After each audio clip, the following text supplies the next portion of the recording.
왜 번제를 드렸습니까? 라고 물었어요. 그랬더니 사울이 뭐라 그랬어요? 사울이 뭐라 그랬어요? 뭐라 그랬어요? 기다려서 오지 않고. 네, 기다려서 오지 않고 백성들이 떠나가서 부득이하여 제가 번제를 드렸습니다. 이게 인간의 모습이라는 거예요. 하나님이 버린 인간의 모습. 자, 성경 속에서 뭐라고 얘기를 하고 있냐면요. 14절에 보면 지금은 왕의 나라가 길지 못할 것이라 여호와께서 왕에게 명령하신 바를 왕이 지키지 아니하였으므로 여호와께서 뭐라고요? 그의 마음에 맞는 사람을 구하여 여호와께서 그를 그의 백성의 지도자로 삼으셨습니다. 그렇다면 사울은 여호와의 마음에 어땠다는 거예요? 맞지 않았다는 거예요. 무엇이 맞지 않은 거예요? 무엇이 불순종입니다. 무엇이 그 변명하는 그 모습이. 이때 사울에게 기회가 있었어요. 어떤 기회가 있었어요? 회개의 기회가 있었어요. 모든 인생에게는 회개의 기회가 있어요. 근데 그걸 안 하는 거예요. 미안해요. 죄송해요. 제가 그거 우리 좌우명으로 하자 그랬죠. 미안해, 고마워, 사랑해. 안 한다니까요. 내가 이걸 얘기하면 왠지 내가 내 자존심을 내려놓는다고 생각을 하나 봐요. 여러분들 이거만 잘해도요. 여러분들 세상을 아름답게 살 수 있어요. 근데 이걸 안 하는 거예요. 미안하다 표현을 안 하는 거예요. 고맙다는 표현을 안 하는 거예요. 사랑한다는 표현을 안 하는 거예요. 자, 계속 성경은 우리에게 중요한 이야기를 하고 있어요. 사무엘상 15장 1절에서 23절과 함께 봅시다. 사무엘상 15장 1절에서 20절.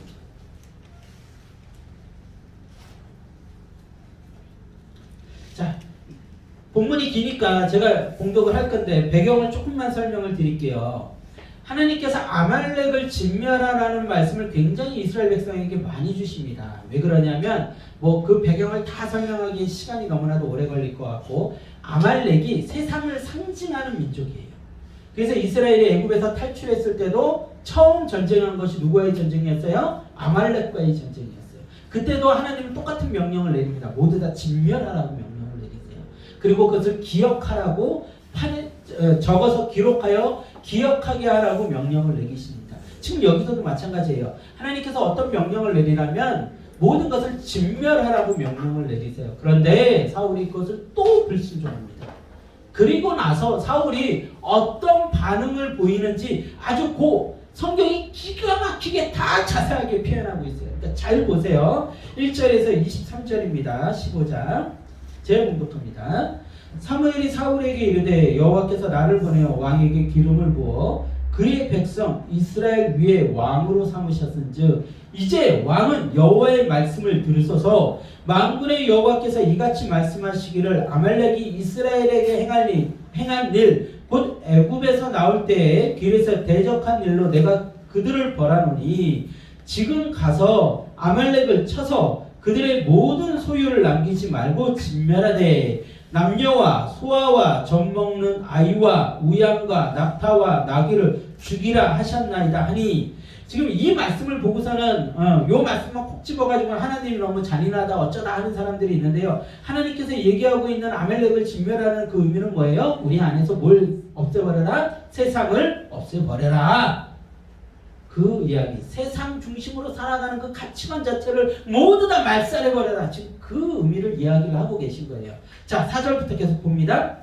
사울이 백성을 소집하고 그들을 들라임에서 세워보니 보병이 20만 명이요 유다 사람이 10,000명이라. 사울이 아말렉 성에 이르러 골짜기에 복병시키느라 사울이 겐 사람에게 이르되 아말렉 사람 중에서 떠나가라. 그들과 함께 너희를 멸하게 될까 하노라. 이스라엘 모든 자손이 애굽에서 올라올 때에 너희가 그들을 선대하였느니라. 이에 겐 사람이 아말렉 사람 중에서 떠나니라. 사울이 하윌라에서부터 애굽 앞 술에 이르기까지 아말렉 사람을 치고 아말렉 사람의 왕 아각을 사로잡고 칼날로 그의 모든 백성을 진멸하였으되 사울과 백성이 아각과 그의 양과 소의 가장 좋은 것 또는 기름진 것과 어린 양과 모든 좋은 것을 남기고 진멸하기를 즐겨 아니하고 가치 없고 하찮은 것은 진멸하니라.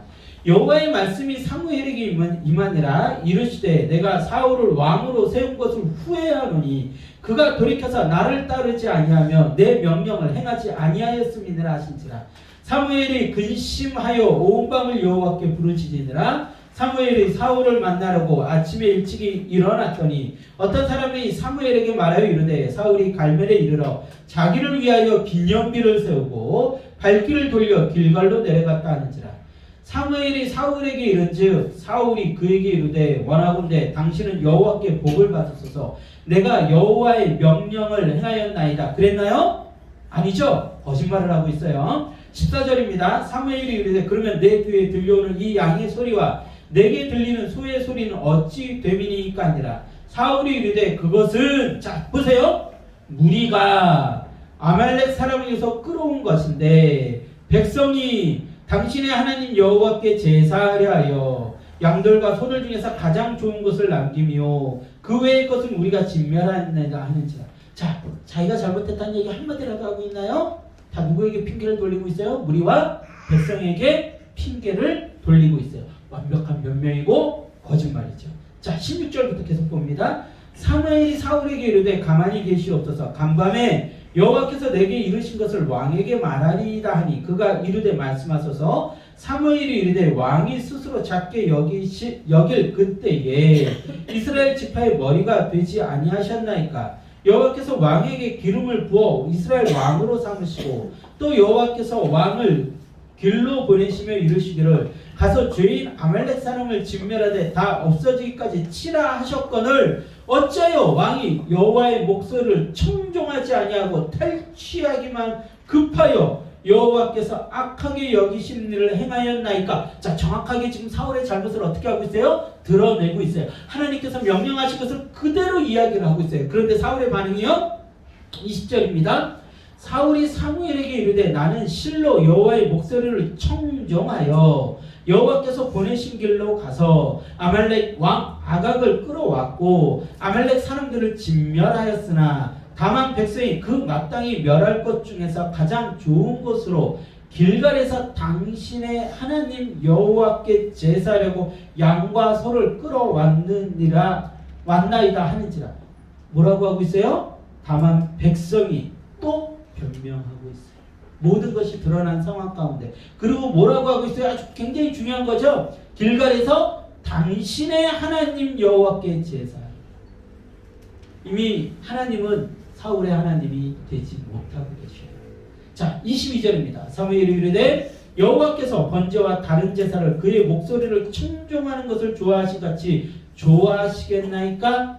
순종이 제사보다 낫고 듣는 것이 순양의 기름보다 나으니 이는 거역하는 것은 점치는 죄와 같고 완고한 것은 사실 우상에게 절하는 죄와 같음이라. 왕이 여호와의 말씀을 버렸으므로 여호와께서도 왕을 버려 왕이 되지 못하게 하셨나이다 하니. 아멘. 아멘. 여러분 보세요. 20절 이거 굉장히 유명한 말씀이죠. 순종이 제사보다 낫고 뭐라고요? 듣는 것이 순양의 기름보다 낫다는 거예요. 하나님의 말씀을 듣고 아는 것이 제일 중요한 거예요. 헌금을 얼마 하는 거? 내가 교회를 세웠다? 내가 병자를 고쳤다? 내가 기적을 일으켰다? 내가 뭐 좋은 대학에 들어가서 하나님께 영광을 올려드렸다? 내가 뭐를 해서 하나님의 영광을 올려드렸다? 다 소용없어요. 순종이 없다면, 하나님의 말씀을 듣는 그 귀가 없다면 하나님은 절대로 그 인생을 기뻐하지 아니하십니다. 아멘? 자, 그리고 나서요 23절에 뭐라고 되어 있어요? 이는 거역하는 것은 점치는 죄와 같아요. 점을 친다는 것은 무슨 의미예요? 하나님이 제일 싫어하는 행위죠. 우상을 섬기는 행위예요. 그런데 거역하는 것, 하나님의 말씀을 거역하는 것은 점치는 죄와 같다는 거예요. 그리고 또 뭐라고요? 완고한 것은 고집이죠. 우상에게 절하는 죄와 같대요. 제가 얘기했나요? 성경이 얘기하고 있잖아요. 그래서 제가 누누이 얘기하죠. 고집이요, 그것이 인간 안에 뿌리 내린 가장 지독한 죄의 모습이에요. 그래서 지난주에도 제가 얘기했지만 저희 아들이 다른 것들을 요구하거나 잘못하거나 그러면 저는 저희 아들을 다 끌어왔습니다. 근데 한 가지 용서 안 하는 게 있어요. 그게 뭐예요? 고집이. 어렸을 때 여러분들 보셨을 거예요. 제가 방에 끌고 들어가서 1시간이고 2시간이고 저 아이의 그 고집을 꺾어요. 그 고집이 있으면요 절대로 하나님을 인정하지 않습니다. 절대로 인간관계에서 행복할 수 없어요. 모든 분쟁이 그 고집에서 벌어요. 싫어, 아니, 못해. 내가 왜? 그 자존심을 내려놓지 못한 거예요. 완고한 거예요. 그래서 그것 때문에 분쟁하고 싸우고 인생이 지옥이 되는 거죠. 너무나도 하나님은 그 죄의 모습을 너무나도 잘 알고 계시죠. 죄가 어떤 식으로 우리 안에 드러나는지 너무나도 잘 알고 계시는 거예요. 그런데 사울이 그 모습을 모두 다 보이고 있는 거예요. 그랬더니 하나님께서 그를 어떻게 하신다고요? 버리셨어요. 그가 왜 그렇게 하나님을 거부했을까요? 하나님을 버렸을까요? 두 가지죠. 두려움 때문이고 두 번째는 욕망 때문이죠. 보세요. 19절에 뭐라고 되어 있습니까? 정확하게 왜 인간이 이렇게 무너지는지 왜 인간이 어떤 모습을 가지고 있는지를 성경은 정확하게 드러내요. 15장 19절입니다. 사무엘상 15장 19절 같이 합독합니다. 시작. 어찌하여 왕이 여호와의 모습을 청구하지 아니하고 탈취하게 하였을까요? 여호와께서 악하게 여기시는지를 생각하니까. 그가 청정하지 아니하는 이유를 지금 사무엘이 들춰내고 있죠. 뭐 때문에요? 뭐 때문에요? 탈취하기에만 급해요. 우와, 이 아말렉을 쳤더니 여기 금은보화도 있고 여기 어우 이 말은 이거 왜 이렇게 좋게 생겼어? 이 소는 왜 이렇게 좋게 생겼어? 그 탐욕감. 여러분 보세요. 하와가 사단의 유혹에 넘어가가지고 선악과를 따먹을 때 그 사단이 하와에게 뭐라고 유혹을 했어요? 이 선악과를 먹으면 하나님처럼. 그랬더니 그 선악과를 봤더니 어떻게 보였어요? 먹음직도 하고 어떻게 해요? 보암직도 하고 지혜롭게 할 만큼 탐스러워 보였다. 그 탐욕이죠. 탐욕 때문에 결국은 하나님을 버리고 자신의 욕망을 채우기 시작한 거예요. 아까 사무엘도 얘기했지만 사울은요 굉장히 겸손한 사람이었어요. 근데 왕이 되고 나니까 사람들이 와가지고 선물도 가져오네, 뭐 금은보화도 가져오네. 그것 때문에 욕망이 커져버린 거죠. 그리고 그 욕망이 자신을 안에 가득 채워지니까 하나님은 떠나가는 그리고 버림받게 되죠. 자, 사울의 최후에 대해서 성경은 이렇게 이야기하고 있습니다. 사무엘상 31장 1절에서 6절. 사무엘상 31장 1절에서 6절. 사무엘상 31장 1절에서 6절입니다. 사무엘상 31장 1절에서 6절. 제가 봉독합니다. 블레셋 사람들이 이스라엘을 침해 이스라엘 사람들이 블레셋 사람들 앞에서 도망하여 길보아 산에서 엎드려져 죽으니라. 블레셋 사람들이 사울과 그의 아들들을 추격하여 사울의 아들 요나단과 아비나답과 말기수아를 죽이니라. 사울이 패전함에 활 쏘는 자가 따라잡으니 사울이 그 활 쏘는 자에게 중상을 입은지라. 그가 무기를 든 자에게 이르되 내 칼을 빼어 그것으로 나를 찌르라. 할례 받지 않은 자들이 와서 나를 찌르고 모욕할까 두려워하노라. 하나 무기를 든 자가 심히 두려워하여 감히 행하지 아니하는지라. 이에 사울이 자기의 칼을 뽑아서 그 위에 엎드러지매 무기를 든 자가 사울이 죽음을 보고 자기도 자기 칼 위에 엎드려져 그와 함께 죽으니라. 사울과 그의 세 아들과 무기를 든 자와 그의 모든 사람이 다 그날에 함께 죽었더라. 아멘. 사울의 최후는요 두려움 가운데 자살하는 거였어요. 누구의 최후와 똑같죠? 가룟 유다의 최후와 똑같아요. 가룟 유다와 사울이 똑같이 못했던 게 뭐죠? 죄를 인정하지 않았어요. 어떻게 더 성경이 설명할까요? 어떻게 더 성경이 분명하게 여러분들에게 보여줄까요? 너무 선명하지 않나요? 내가 잘못한 거, 내가 죄 지은 거 인정하지 않으면 방법이 없어요. 방법이 없어요. 베드로가 예수님을 3번 부인했는데요. 그가 나가서 울고 나서 예수님을 다시 만났을 때 그는 예수님을 위해서 생명을 바치는 자가 됐어요. 그는 회개했기 때문이죠. 모든 이 땅에 있는 인간들 그리고 하나님에게 쓰임을 받았던 모든 사람들이요 죄가 없는 게 아니에요. 죄가 있어요. 근데 그들의 특징이 뭐예요? 죄를 인정하는 거예요. 완고하지 않아요. 고집 부리지 않아요. 내가 죄인입니다. 내가 죄를 지었습니다. 내가 이런 잘못을 했습니다. 내가 어떤 위치에 있건 내가 회장이건 사장이건 내가 대장이건 뭐건 내가 아버지건 내가 할아버지건 내가 할머니건 내가 아빠건 내가 엄마건 내가 잘못했습니다.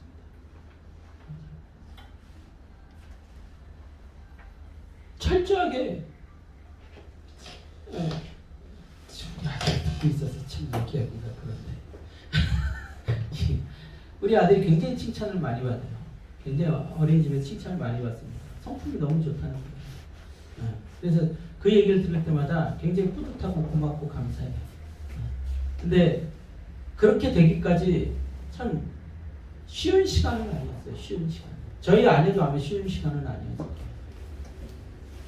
아내가 어떻게 하다가 아이 앞에서 실수를 하게 되면 아내한테 너무 미안하고 아이 앞에서 그런 이야기를 한다는 게 좀 미안하지만 그 자리에서 바로 잡아요.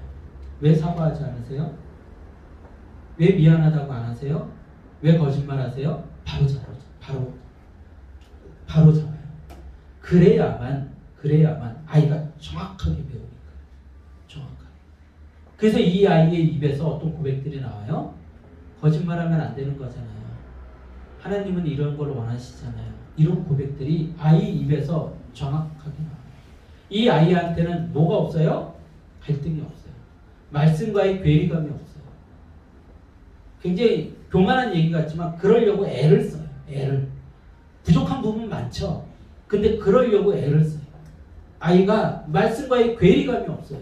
대부분의 이 믿음의 자녀들이 있다고 하는데 그 자녀들이 교회를 안 나가고 삐뚤어지고 망가지는 이유가 뭐냐면 말씀과의 괴리감 때문에 그래요. 말씀은 내가 이렇게 배웠는데 거짓말하지 말라는데 부모는 거짓말하고 있는 거예요. 남들 욕하고 비판하지 말라는데 부모님은 맨날 전화해가지고 어떤 부모님, 어떤 권사님이 그러고 어떤 집사님이 그러고 어떤 목사님이 그러고 비판하고 앉아있는 거예요. 그래 그 괴리감을 어떻게 할 거예요? 그 괴리감. 어떻게 믿으라는 거예요? 하나님을. 하나님이 계시는 걸 아무 삶에서도 보여주지 못합니다. 그래서 아이 앞에서 정확하게 말씀대로 살아가는 모습을 보여주려고 애를 써요. 그래서 잘못한 거 있으면 미안하다고 바로 이야기를 합니다. 시간 오래 걸리지 않아요. 아이 앞에서 무슨 자존심을 내세워요? 뭘 자랑할 게 있어요? 가장 중요한 건 뭔데요? 저 영혼이 제일 중요한 건데.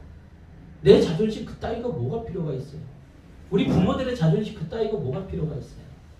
제일 중요한 건 영혼인데 영혼을 살려야 되는데 뭐 누가에게 가서 선교를 해요? 선교 헌금을 보내고 선교사님 오면 옷을 사드리고 다 소용없어요. 가장 중요한 선교지는 가정이에요. 가정이 선교지가 되지 못하면 밖에 나가서 무슨 선교를 합니까? 제일 중요한 선교지는 가정이에요. 내 자녀예요. 내 부모예요. 내 남편이고 내 아내예요. 그것이 가장 중요한 선교지예요. 가장 중요한 선교지는 내 영혼이에요. 거기가 선교가 안 됐는데 거기에 말씀이 선포되지가 않았는데 어디에 가서 말씀을 전하고 어디에 가서 무엇을 합니까? 다 거짓말이죠. 다 거짓말이죠. 오늘 이 사울의 모습 속에서 우리가 정확하게 깨달아야 돼. 정확하게 성경이 드러내고 있잖아요.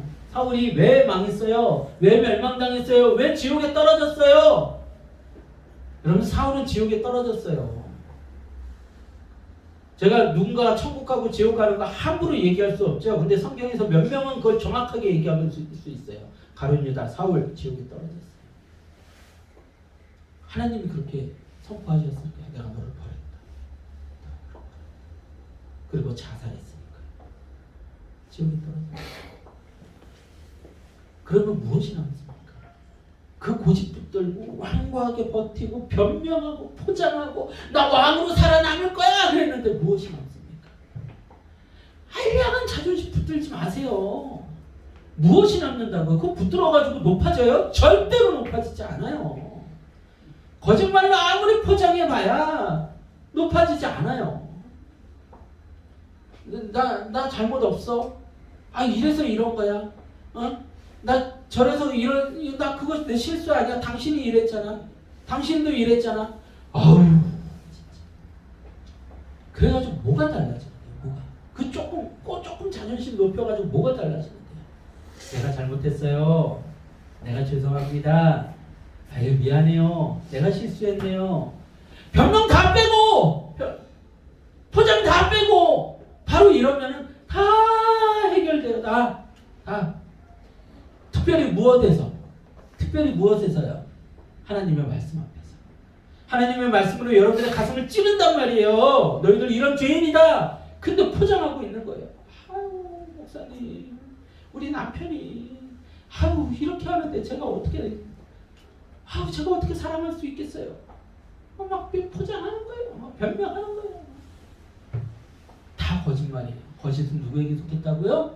사탄에게 속했다. 자, 그런데 반면에 하나님께서 마음에 맞는 자라고 했던 사람이 있어요. 사울과 계속해서 대조시켰던, 사무엘 상하에서 계속해서 하나님께서 사울의 반대편에 서 있게 하신 누구죠?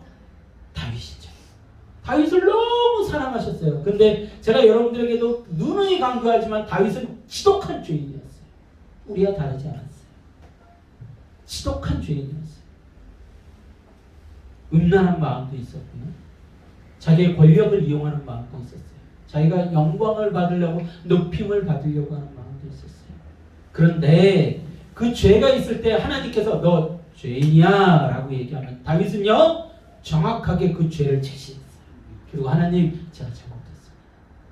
자, 그 이야기가 정확하게 성경에 기록이 되어 있어요. 자, 사무엘하 12장 1절에서 23절이에요. 다윗은요 굉장히 어린아이같이 단순했고 변명과 포장이 없었어요. 그것이 다윗이 사랑받은 이유예요. 자, 사무엘하 12장 1절에서 23절입니다. 자, 이 안에는 말씀이 좀 긴데 제가 미리 배경 설명을 조금 해드리고 두 가지 사건이 등장을 해요. 첫 번째는 나단이라는 선지자가 와서 다윗의 잘못을 지적하는 모습이에요. 다윗이요 자기 장수였던 우리아의 아내 밧세바를 억지로 취합니다. 목욕하는 모습을 보고서 음란한 마음이 동한 거예요. 그래서 이 여자를 자신의 여자로 취한 거예요. 그런데 문제는 뭐냐면 이 밧세바가 임신을 해버렸네. 자신의 치부가 다 드러나게 생겼네요. 그걸 또 숨기려고 합니다. 나쁜 놈이라니까요. 그걸 또 숨기려고 해요. 그래서 전쟁터에서 열심히 전쟁하고 있는 우리아를 불러들입니다. 그래서 그 우리아를 밧세바와 동침하게 만들어요. 그래야 자신이 임신시킨 게 좀 숨겨질 것 같으니까. 야, 너 전쟁하다가 너무 고생했어. 가가지고 아내랑 좀 좋은 시간 좀 보내.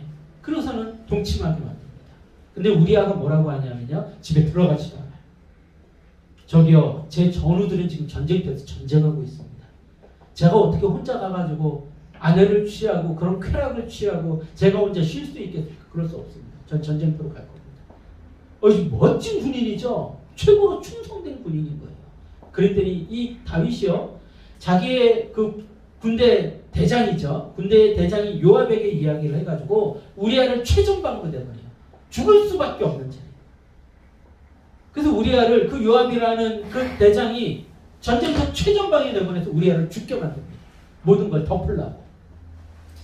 그리고 밧세바를 자신의 아내로 취합니다. 이 밧세바를 통해서 태어난 자가 솔로몬이에요. 솔로몬.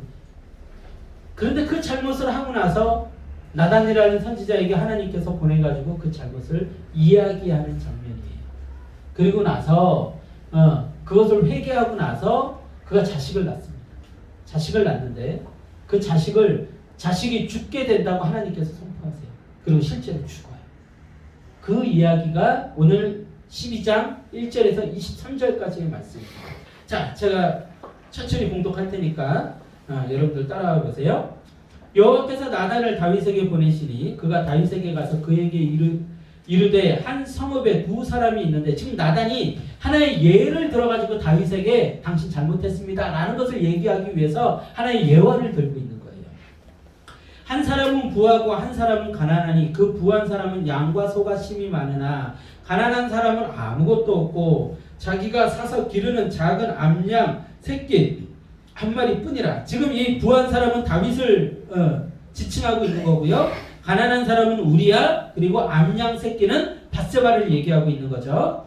자, 그 암양 새끼는 그와 그의 자식과 함께 자라며 그가 먹는 것을 먹으며 그의 잔으로 마시며 그의 품에 누움으로 그에게는 딸처럼 되었거늘 어떤 행인이 그 부자에게 오매 부자가 자기에게 온 행인을 위하여 자기의 양과 소를 아껴 잡지 아니하고 가난한 사람의 양 새끼를 빼앗아다가 자기에게 온 사람을 위하여 잡았나이다 하니 다윗이 그 사람으로 말미암아 노하여 나단에게 이르되 여호와의 살아계심을 두고 맹세하노니 이 일을 행한 그 사람은 마땅히 죽을 자라.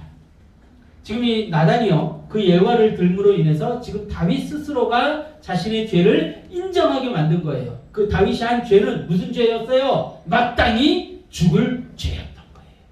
기가 막히죠? 그 이 마땅히 죽을 자를 누가 살리신 거예요? 예수님이 살리신 거예요. 하나님이 살리신 거예요. 자, 6절부터 계속 봅니다. 그가 불쌍히 여기지 아니하고 이런 일을 행하였으니 그 양 새끼를 4배나 갚아 주어야 하리라 한지라. 나단이 다윗에게 이르되 당신이 그 사람이라. 이스라엘의 하나님 여호와께서 이와 같이 이르시기를 내가 너를 이스라엘 왕으로 기름 붓기 위하여 너를 사울의 손에서 구원하고 내 주인의 집을 내게 주고 내 주인의 아들들을 내 품에 두고 이스라엘과 유다 족속을 내게 맡겼느니라. 만일 그것이 부족하였을 것 같으면 내가 내게 이것저것을 더 주었으리라. 그러한데 어찌하여 내가 여호와의 말씀을 업신여기고 나 보기에 악을 행하였느냐. 내가 칼로 햇사람 우리아를 치되 암몬 자손의 칼로 죽이고 그의 아내를 빼앗아 내 아내로 삼았도다. 이제 내가 나를 업신여기고 햇사람 우리아의 아내를 빼앗아 내 아내로 삼았은즉 칼이 내 집에서 영원토록 떠나지 아니하리라 하셨고 여호와께서 또 이와 같이 이르시기를 보라 내가 너와 내 집에 재앙을 일으키고 내가 내 눈앞에서 내 아내를 빼앗아 내 이웃들에게 주리니 그 사람들이 내 아내들과 더불어 백주에 동침하리라. 너는 은밀히 행하였으나 나는 온 이스라엘 앞에서 백주에 이 일을 행하리라 하셨나이다 하니. 자, 얼마나 무서운 저주예요. 몇 가지 저주를 동시에 쏟아붓고 계십니다. 뭐예요? 그의 자손들이 칼이 끊어지지 않는데요. 이스라엘은 그 뒤로 계속해서 전쟁합니다. 자손들이 계속해서 전쟁이고 서로 죽이고 난리도 아니에요. 난리. 그리고 또 한 가지 무슨 저주를 내리세요? 백주 대낮에 그의 부인들이 아내들이 사람들 앞에서 강간당하는 모습을 보여준다는 거예요. 보게 한다는 거예요. 너는 은밀히 행하였으나 나는 이것을 모두에게 공개시킬 정도로 너에게 아픔을 주겠다라고 얘기를 하죠. 근데 이 일이 언제 벌어져요? 그 아들 압살롬을 통해서 일어나요. 압살롬이 반역을 하면서 그 사람들을 같이 죄인으로 만들기 위해서 수많은 고관대작들을 불러가지고 왕의 후궁들이니까 얼마나 아름답습니까? 그 후궁들을요 백주 대낮에 왕의 왕국 옥상에서 강간을 하게 됩니다. 다 죄에 동참시켜버려요. 그래서 다윗에게 돌아가지 못하고 이 일이 실제로 벌어집니다. 자, 이런 저주를 들으면 어떤 생각이 들까요? 아, 변명해야 돼. 어떻게 나 이거 죄 없다고 얘기해야 돼. 이러지 않을까요? 그런데 다윗은요, 보세요. 13절입니다. 다윗이 나단에게 이르되 내가 여호와께 죄를 범하였노라 하매 나단이 다윗에게 말하되 여호와께서도 당신의 죄를 사하셨나이다. 당신이 죽지 아니하려니와. 아멘. 기가 막히 다시 한번 했습니다. 13절입니다. 같이 합독해 볼게요. 시작. 다윗이 나단에게 이르되 내가 여호와께 죄를 범하였노라 하매 나단이 다윗에게 말하되 여호와께서도 당신의 죄를 사하셨나니 당신이 죽지 아니하려니와. 굉장히 중요한 말씀이에요. 굉장히. 보세요. 나단이 다윗의 죄를 지적하고 그에게 선포를 딱 하자마자 어떤 변명이 개입이 되나요? 어떤 포장이 개입이 되나요? 어떤 거짓이 개입이 되나요? 아니요, 전혀 없어요. 바로 다윗은 뭐라 그래요? 내가 여호와께 죄를 범하였나이다. 누가 너무나도 다르죠? 누가 달라요? 사울과 너무나도 다르죠. 내가 죄를 범하였나이다. 근데 기가 막히죠. 그 다음에 뭐라고 해요? 나단이 다윗에게 말하되 여호와께서도 당신의 죄를 사하셨나이다. 당신이 죽지 아니하리라. 아멘. 이거예요, 이거. 이거라고요. 하나님이 우리에게 원하는 모습이 이거라고요. 우리에게 죄가 있다고 드러났을 때 내가 죄인입니다. 죄인입니다. 내가 잘못했습니다. 진심으로 회개하면 여러분들 여기에 하나님께서 야 네가 회개했으니까 내가 말하는데 말이지 야 내가 많이 봐주는 거야. 근데 너 이런 거 잘못하고 뭐 이런 이야기가 들어가나요? 아니요. 바로 죄를 사해 주세요. 그리고 마지막 선포가 뭐였어요? 죽지 않는다는 거예요. 다윗은 사망하지 않아요. 어디 가요? 천국에 가서 영원히 살아요. 누가 달라요? 사울과 달라요. 자, 14절. 이 일로 말미암아 여호와의 원수가 크게 비방할 거리를 얻게 하였으니 당신이 낳은 아이가 반드시 죽으리이다 하고 나단이 자기 집으로 돌아가니라. 자, 이게 무슨 얘기냐면 여호와의 원수가 크게 비방할 거리를 얻게 하였대요.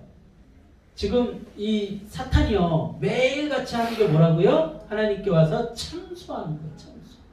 근데 참소할 거리가 생긴 거예요. 하나님, 다윗에게 왜 복을 주세요? 다윗이 저런 죄를 지었는데요. 내가 나쁜 놈이잖아요. 복을 주지 마세요. 언제 그 참소를 했을까요? 다윗이 자식을 낳았을 때 참소를 해서 그 참소 때문에 그 자녀가 죽게 돼요. 그 이야기를 지금 다윗이 들은 거예요. 얼마나 힘들까요? 자, 그런데 그 다음에 그 아이에 관한 이야기가 등장을 합니다. 우리아의 아내가 다윗에게 낳은 아이를 여호와께서 치심에 심히 알렸지라. 다윗이 그 아이를 위하여 하나님께 간구하되 다윗이 금식하고 안에 들어가서 밤새도록 땅에 엎드렸더니 그 집의 늙은 자들이 그 곁에 서서 다윗을 땅에서 일으키려 하되 왕이 듣지 아니하고 그들과 더불어 먹지도 아니하더라. 이래 만에 그 아이가 죽으니라. 그러나 다윗의 신하들이 아이가 죽은 것을 왕에게 이르기를 두려워하니 이는 그들이 말하기를 아이가 살았을 때 우리가 그에게 말하여도 왕이 그 말을 듣지 아니하셨나니 어떻게 그 아이가 죽은 것을 그에게 아뢰 수 있으랴. 왕이 상심하리로다 함이라. 다윗이 그의 신하들이 서로 수군거리는 것을 보고 그 아이가 죽은 줄을 다윗이 깨닫고 그의 신하들에게 묻되 아이가 죽었느냐 하니 대답하되 죽었나이다 하는지라. 다윗이 땅에서 일어나 몸을 씻고 기름을 바르고 의복을 갈아입고 여호와의 전에 들어가서 경배하고 왕궁으로 돌아와 명령하여 음식을 그 앞에 차리게 하고 먹은지라. 그의 신하들이 그에게 이르되 아이가 살았을 때에는 그를 위하여 금식하고 우시더니 죽은 후에는 일어나서 잡수시니 이 일이 어찌 됨이니까 하니 이르되 아이가 살았을 때 내가 금식하고 운 것은 혹시 여호와께서 나를 불쌍히 여기사 아이를 살려 주실는지 누가 알까 생각함이거니와 지금은 죽었으니 내가 어찌 금식하랴. 내가 다시 돌아오게 할 수 있느냐. 나는 그에게로 가려니와 그는 내게로 돌아오지 아니하리라 하니라. 아멘. 다윗은요 철저하게 지금 누구를 믿고 의지하고 있어요? 하나님 아버지를. 아이가 죽게 생기자 혹이라도 하나님께서 살려주실까 간절히 기도합니다. 금식. 하나님 살려주세요. 하지만 하나님께서 다윗의 그 죄 때문에 그 아이가 죽게 되자 다윗은 그대로 떨치고 일어납니다. 내가 어떻게 할 수 없지 않느냐. 하나님이 하신 것. 그가 무슨 행동을 하죠? 자 보세요. 20절에 다윗이 땅에서 일어나 몸을 씻고 기름을 바르고 의복을 갈아입고 여호와의 전에 들어가 경배하고 예배를 드렸다는 거예요. 자식이 7일 만에 죽었는데 그것 때문에 울며 불며 하나님께 매달렸는데 그가 죽자 하나님께 경배를 예배를 드렸다. 이게 다윗이에요. 하나님께 사랑받았다. 하나님의 마음에 맞았던 자. 아주 어린아이 같죠. 단순해요. 그냥 순종합니다.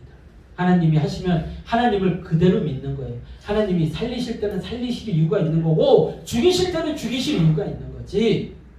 내가 거기에 대해서 뭐라고 얘기를 하겠느냐. 오직 하나님이 결정합니다. 이게 다르시죠. 여러분들, 우리는 하나님 앞에서 완고한 모습을 보일 때가 너무나도 많아요. 고집스러운 모습을 보일 때가 많아요. 나 안 바뀌어요. 나 싫어요. 난 내 마음대로 살 거예요. 우리가 다음 주에 우리가 다시 한번 이 부분을 가지고 본문을 가지고 다룰 텐데, 맨 마지막에 누가복음에 뭐라고 선포가 되는지 아십니까? 그들의 뜻대로 못하니라. 예수님을 죽인 게 인간들의 뜻대로 되는 행위였어요. 인간들이요, 원죄가 들어와서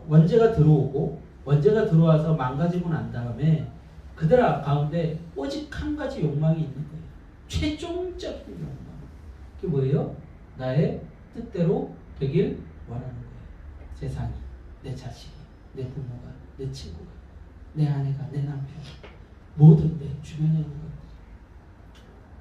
그래서 하나님을 인정하지 않는 거죠. 내 뜻대로 할 수 없으니까. 하나님의 뜻대로 해야 된다니까 그게 너무 싫은 거예요. 그게 너무 싫어. 우리 그 고집을 꺾어야 돼요. 그게 원죄라고요. 그게 안에 있으면 여러분들은 죽는다고요. 누구처럼? 사울처럼. 그래서 예수님이 오늘 말씀 속에서 가르쳐주고 계신 거예요. 인생들의 민낯을 드러내고 있는 거예요. 하나님께서 지금 성경 전체를 통하여서 인생들의 민낯을 드러내고 있는 거예요. 제가 100번도 더 얘기했죠. 아담과 하와가 처음 죄를 짓고 나서 제일 먼저 한 행위가 뭐였어요? 숨었어요. 그리고 변명했어요. 아담아 너 왜 선악과를 먹었느냐? 하나님께서 주신 저 하와가 저에게 주어서 하와야 너 왜 선악과를 먹었느냐? 하나님께서 지으신 저 뱀 때문에 저가 먹었어요.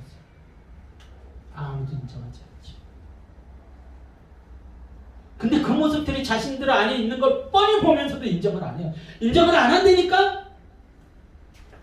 아무리 말씀에서 선포하고 지적을 해줘도 아까 나단이 왕인 사람 앞에서 뭐라고 얘기했어요? 당신이 그 사람입니다. 당신이 그 죄를 지었습니다. 당신은 마땅히 죽을 자입니다. 나단이 그랬다니까요. 여러분들 그 전에 나단은 어디에도 등장하지 않아요. 딱 그 장면에 등장해요. 이름 모를 선지자. 어느 시골 어디선가 하나님을 열심히 섬기던 하나님과 대화하던 그 선지자. 그 최애한 선지자가 와가지고 당신이 죽을 자야. 당신의 가문에서 전쟁이 끊어지지 않을 거야. 당신 죽게 될지도 몰라. 당신 자녀 죽게 될 거야. 라고 얘기했는데 그 말에 다윗은요 순종했어요. 그리고 꼬꾸라졌어요. 그래서 그는 살 수 있었어요. 너무 단순하지 않아요? 살 길을 얘기해주고 계시다니까요 하나님이. 근데 왜 몰라요? 왜 못 알아들어요? 끝까지 고집 부리고 나이 들어가지고 내가 이런 삶을 살아왔는데 내가 어떻게 해. 내가 자녀들 앞에서 말도 안 되는 소리 하지 마세요. 여러분들의 원죄를 들여다보세요. 그거 있으면 죽어요. 살 길을 얘기해주고 있잖아요 성경이. 상황 파악을 하시라고요. 상황 파악. 왜 하나님께서 이 말씀을 주고 계시는지 상황 파악을 하시라고요. 얼마나 더 선명하게 드러냅니까? 정확하게 두 인생의 이야기를 통해서 막 이렇게 짧게도 아니고 막 장황하게 그 인생들의 이야기를 통해서 여러분들에게 이야기를 해주고 있잖아요. 고집을 꺾으라고요. 고집을. 완고함을 버리라고요. 죄를 지으면 인정을 하라고요. 하나님 앞에 엎드리라고요. 그러면 살 길이 열린다고요. 그러면 살 길이. 변명, 포장, 거짓 아무것도 소용없어요. 결국 그 변명과 포장과 거짓의 끝은 죽음이었어요. 사망이었어요. 지옥이었어요. 아무것도 나아진 게 없어요. 아무것도. 하지만 내가 죄를 지을지라도, 내가 잘못을 할지라도, 내가 부족할지라도 하나님 내가 잘못했습니다 라고 이야기하면 하나님은 그 자리에서 내가 너를 용서했다 라고 얘기를 하신단 말이에요. 그것을 위해서 예수님이 오신 거잖아요. 그것을 위해서 예수님이 십자가에서 죽으신 거잖아요. 우리 죄를 씻어주시기 위해서. 그래서 그게 가능해졌다니까요. 여러분들 기가 막힌 장면이 성경 속에도 등장하죠. 그 십자가에 달린 예수님이 십자가에 달리셨을 때 양편의 죄수들이 같은 죽을 죄를 지은 죄수들이 있었어요. 근데 그 죄수 중에서 한 명이 예수님에게 그럽니다.